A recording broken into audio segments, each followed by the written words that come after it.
Hello everyone and welcome to Holistic Health and Harmony. Now we're going to have a discussion tonight about, I was going to say holistic stuff, but we really are. We are going to have a discussion about empathy and being an empath. And being an empath. And what an empath means and why some people become an empath. And it's something that's quite natural in all of us. Everybody has empathy, yes. Okay, but when you are an empath and you are actually feeling situations around you, you're going through a life experience through what somebody else is saying or doing, that really does have a very strong impact on your personal being. Most certainly, and generally what it can symbolise too is that it has been, the reason why you can really be an empath with that person is because you've been through very similar circumstances.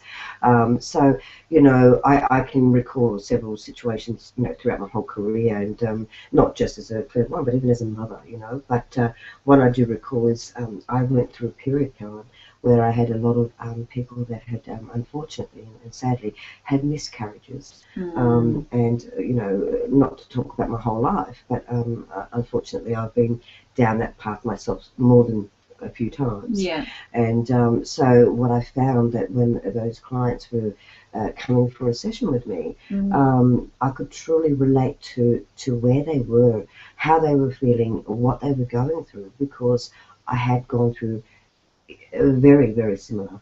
It's almost like you almost feel like you're reliving or rehashing those emotional or psychological experiences. Most certainly. I guess the difference for myself going through that process with my clients was I didn't relive it, because obviously for me to be a clear channel for my clients, I can't have the emotion attached. I had worked through my own grief and losses of my you know, newborns, children that were to be.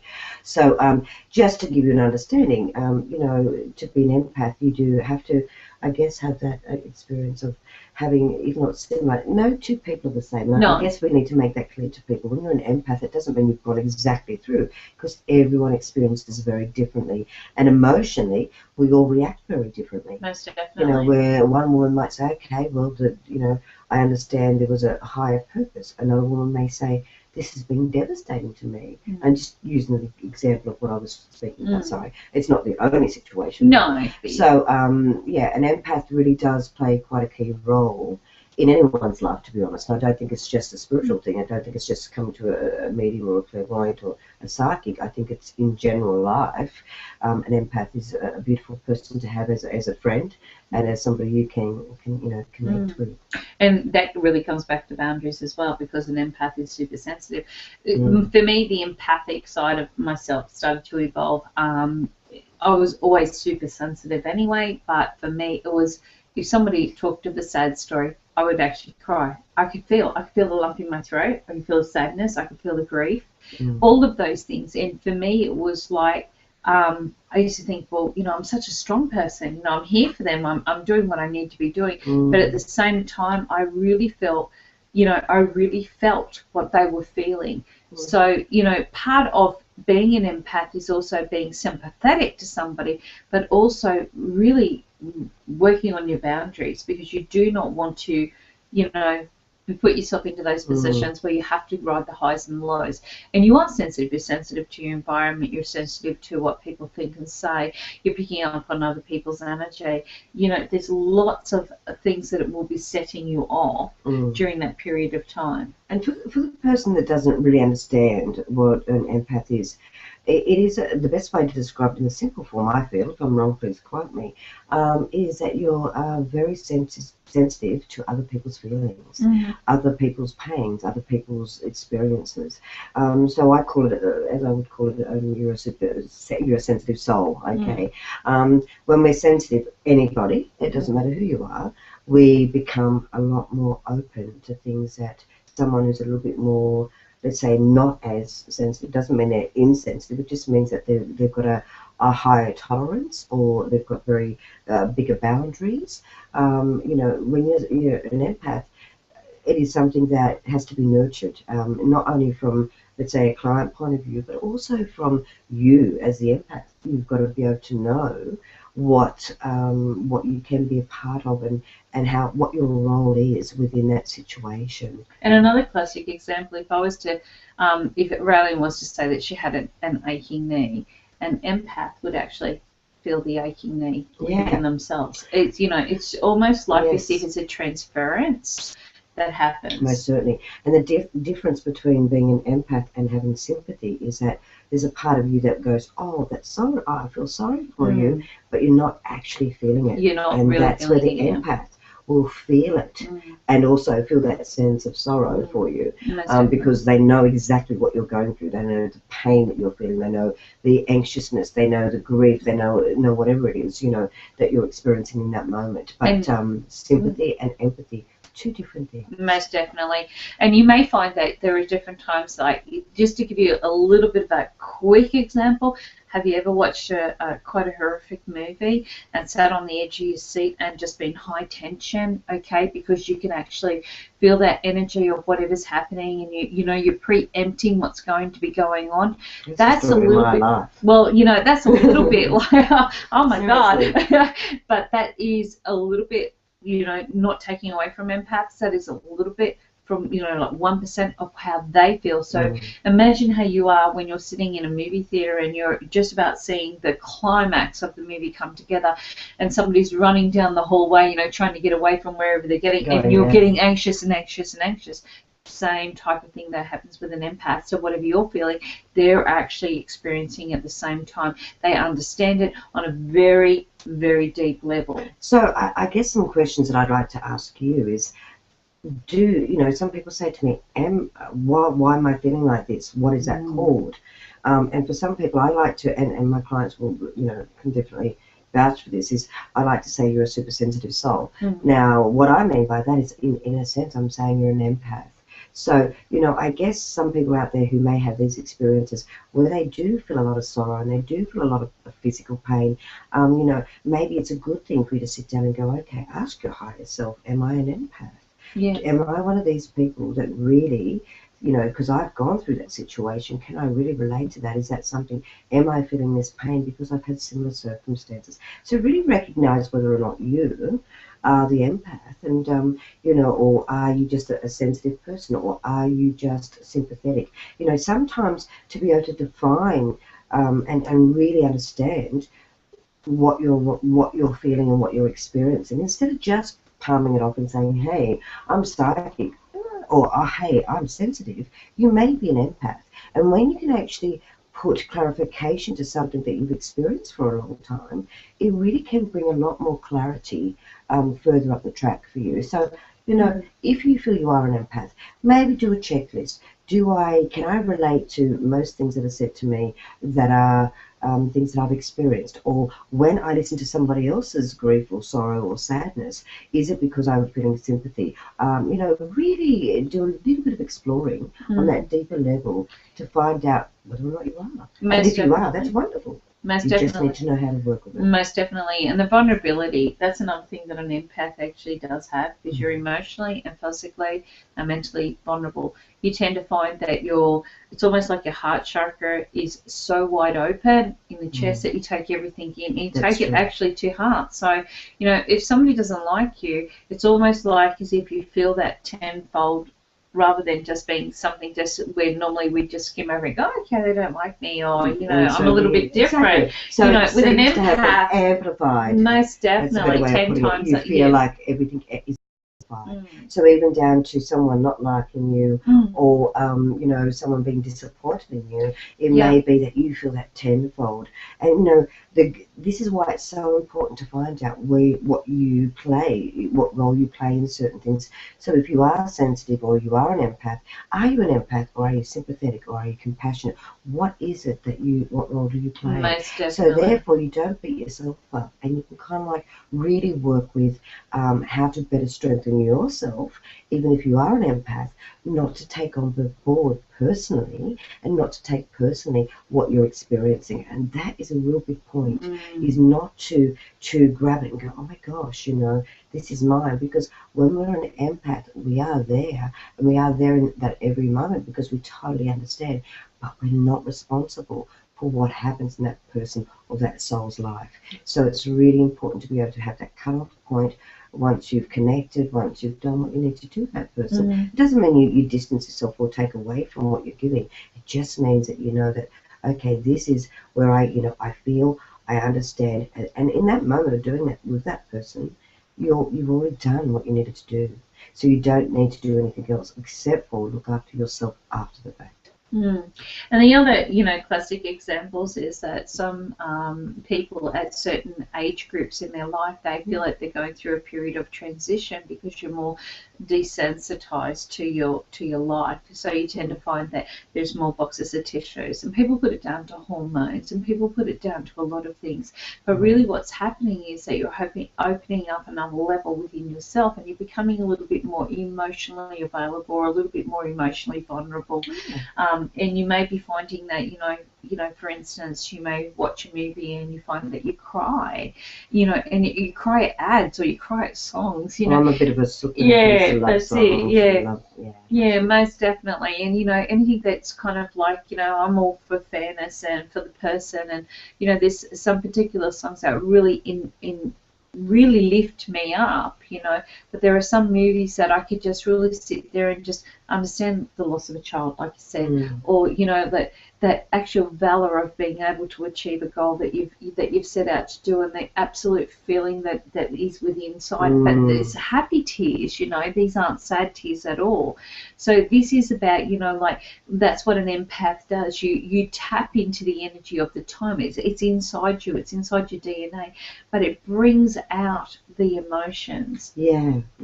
And I guess once again, it comes back to that point. Once in that situation, or once you've been in that moment, it's really important as an empath, if you recognize that you are an empath, is not to carry it. You can't carry it, because the truth is it's only going to be detrimental, because it can also bring up, past issues, because you've been so empathic with this person. It can bring up your old issues, and if they weren't resolved, which most people resolve them, but if they weren't resolved, you don't want to have to rehash something that has already been a part of your life and now no longer serves it.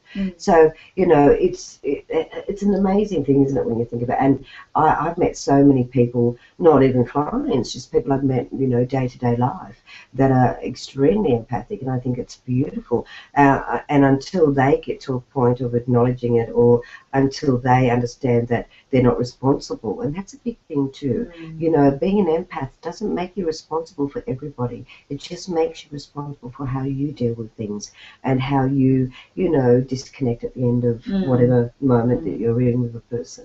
So how would you suggest that an empath, what protocol, what would they need to put into place to give themselves that sense of protection, to give themselves that sense of cleanse? What would you suggest? It's not even really a sense of protection, to be honest, Carolyn. I feel that, if anything, it would be just acknowledgement. So in that moment, if you're talking to somebody who's just broken up with their partner of 20 years, and they feel like life's really, and you've gone through that, 10 years ago or 3 years ago, it's about acknowledging that you can so relate to that person, that you can so relate to them, that you feel their pain. But after the fact, after you've had your cup of coffee and maybe walked out the door and said, all the best, it's about maybe acknowledging within yourself, that was a really nice moment to be able to help that person through that hard time, and acknowledge the gratitude of how you've come through that. So I guess the better way to disconnect from it and not to have it replaying in your own life is to acknowledge it, one, and to then be grateful to be able to help somebody else through that circumstance that you've already been through. And therefore, in an instant, you kind of cut that energy, because you're not ignoring what you experienced with that person, and you're not ignoring what you experienced in your past, but your experience and what you're letting go of is that in that moment, that was very important to acknowledge that person wholly and solely. That now it's time to move forward as you always have. So empathic, you feel that they're better to trying to recognise what they're doing, but also to be able to acknowledge that, yes, in this moment, Auntie or my best friend needs this advice, because I've been there and I've done that and I understand it and I know her pain. And then when you walk out the door and you go back into your own normal life, to, you know, not sit back and reflect and, oh, wow, that was a hard day. You know, she's going through a hard time. I remember. It's not about you going back to a past memory.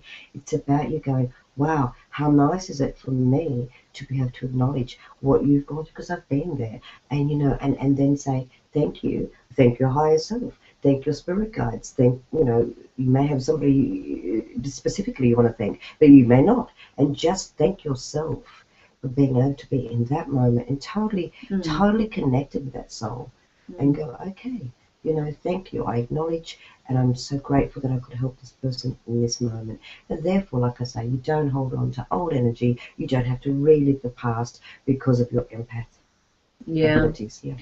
So what I guess my question was, you know, for some people, they go through a period of time where they don't know how to do that. What other steps could they take to help themselves through? So would it be that they could use protection or grounding? Grounding's a wonderful thing. Grounding's a wonderful thing, most certainly. And I would suggest to anyone in any situation, whether it be a spiritual situation with somebody or whether it be just with a family member, you're having a really hard time, there might have been a major argument, you know, and your mind's ticking over, you're overanalyzing stuff, you know, really get into a space where you go, okay, and acknowledge your body needs to be grounded. Grounding can be done in many different ways. Yes. You know, that to me, how I ground myself, just to give it an example, is if, you know, I've had a big night or a big day, you know, working with clients that have had a lot of issues, and not always sad issues, but a lot of things going on, I tend to like to physically get into things. So I might do my housework more, or I might, you know, just go outside and sit under a tree, or just really connect with Mother Nature. Everyone will have different ways and forms of grounding. Most definitely. Yeah, it's a good question. So grounding is a wonderful tool. Also, just really coming back to self.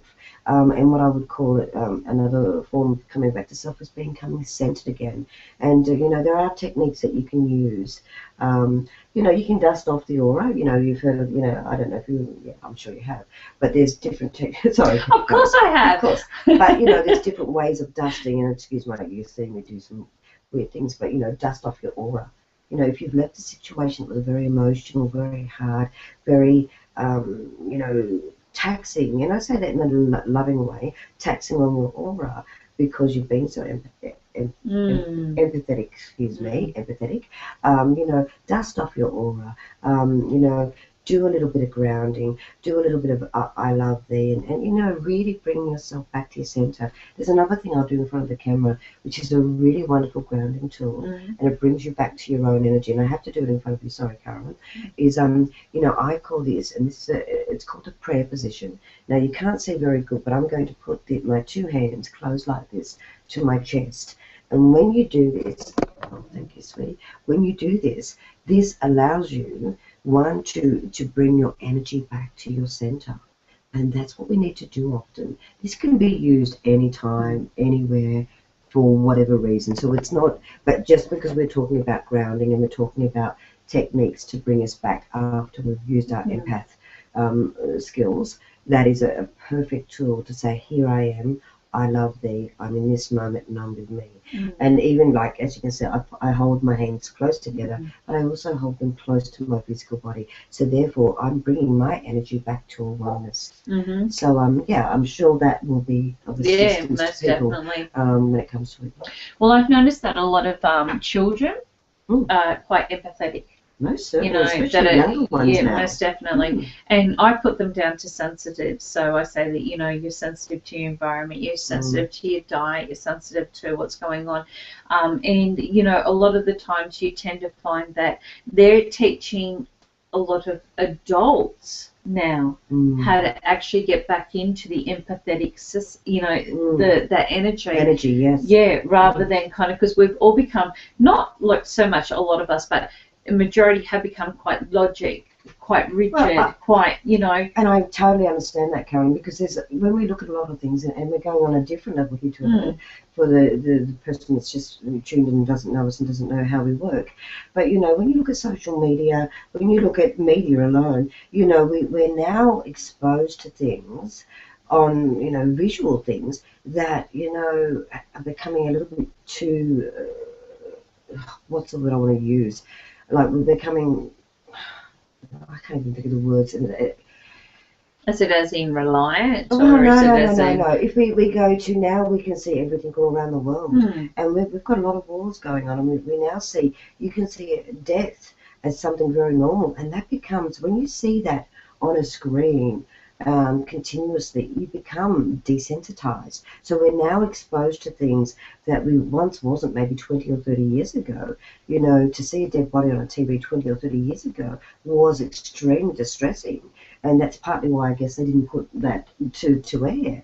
But now we've been, you know, and I'm not pinpointing anyone in particular, but it's the realistic terms of looking at how we are now kind of like, you know, exposed to things that we once weren't.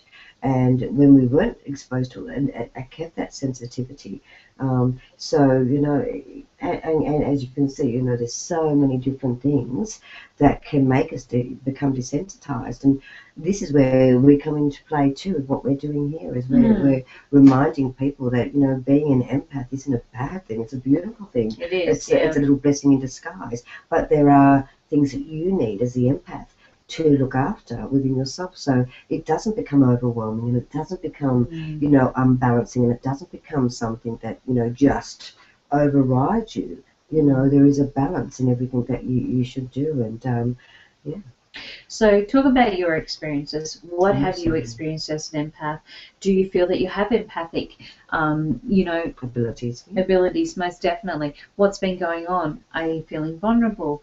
You know, what have you had happen that has brought that to your attention? Do you find that you cry at a drop of the hat? Do you feel fearful? Do you get anxiety? You know, is it not your anxiety, it's somebody else's? If somebody says a certain word, do you actually bring that into your body? Yeah, that's exactly right. We would like to know. Talk to us. Let us know what's going on, okay? Listen carefully to your energy, to your body, to what's happening, okay? And do some research as well.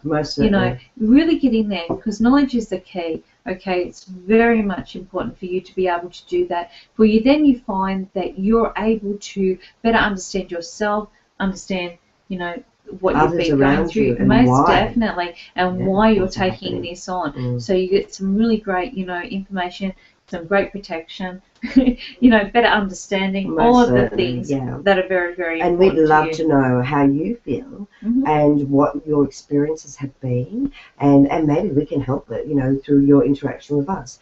Maybe we can help you to understand. We're not the judges of that, but you, in talking to us or discussing it with us, it may be something that we can help you, and that may be that little key that's going to help you go, wow, I'm sympathetic, but I'm not empathic. Or I am empathic, but I'm also, you know, sympathetic. You know, there can be the two. There can be. And that's what I call too much. Yeah, that's so, exactly you know, let's work it out. You know, let us know. You know, we're on Facebook, guys. You know, it's Carolyn, Flynn, and Rayleen, Kable. But we will do a little bit of a talk back. You know, we like to share these not just to share with you, but to also interact with you. So we hope you've enjoyed tonight's talk on empath, and we do look forward to talking to you very soon in the near future. Most definitely. Now, Cosy hugs from me. Yeah, they're Cosy ones, and a namaste too for you, not for me.